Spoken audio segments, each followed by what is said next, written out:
Humans are naturally curious creatures, and the thought of deep hidden mysteries fascinates us.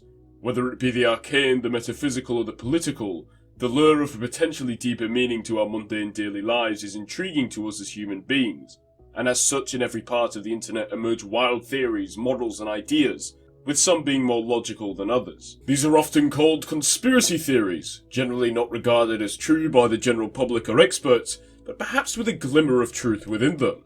But what for purposefully fake conspiracies? In the deepest, dankest corner of the internet, the X or paranormal board of 4chan, I found just that. A couple of threads brainstorming deliberately fake conspiracy theories. So now then, welcome to episode 1 of this new series, Fake Conspiracy Theories. The premise of this series is to give cool sounding but otherwise deliberately fake conspiracy theories some context and make them feel real.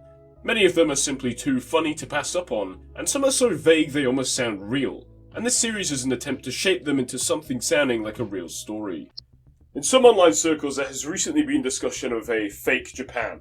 A front, in whatever form, to distract from the possibility that the real volcanic arc island chain nation of Japan actually sank in 1945 at the end of the Second World War. The Japanese at the time had infamously cultivated an extremely deep sense of ultra-nationalist militarist rhetoric, whereby soldiers were literally willing to undergo horrific conditions in remote tropical islands to serve their emperor, or even being willing to commit suicide such as through kamikaze attacks, which could potentially wreck entire Allied warships. Thus, it is not inconceivable that, in 1945, with Japan on the back foot and retreating out of freshly conquered lands, that the ultimate act of sacrifice in order to evade enemy capture was in fact, through whatever means, sink the nation under the sea, thus taking the population with it and wiping it off the map. Evidences could have been premeditated and planned by even Japan's enemies include the nuclear bombing of Hiroshima and Nagasaki. After all, why would the Americans actually drop weapons of destruction on such a huge scale against Japan? Especially if it was clear that they were planning to sink their island anyway. Nuclear tests were often done into the ocean, and it is likely that the 2 atomic bombs America dropped in the new Sea of Japan was in fact a warning to the Soviets against their aggression in the area, especially after the quick occupation of formerly Japanese Manchuria and Northern Korea by Soviet forces, and a way of locking the Soviets into a Cold War with them through a nuclear show of arms, with a pattern of mutually assured destruction ensuing in the years to come. This probably also helped the Americans gain a foothold in southern Korea, helping to formalise the treaty wherein American and Soviet diplomats agreed on a split of Korea across the 38th parallel. So what about modern day Japan? We all know of Japanese culture with its great electronic, automobile and cinematographic export, but we must consider Japan's intense and deep-rooted history have been an extremely isolated and seclusionary nation for as long as time can tell, becoming especially so after its sour experience with early European traders in the 16th century. After banning practically all European trade, the nation eventually went on to foster a very deep and profound sense of superiority, notably after it developed its military technology to the degree where it could easily beat China and Korea, its historical neighbours, culminating in beating Russia in 1905.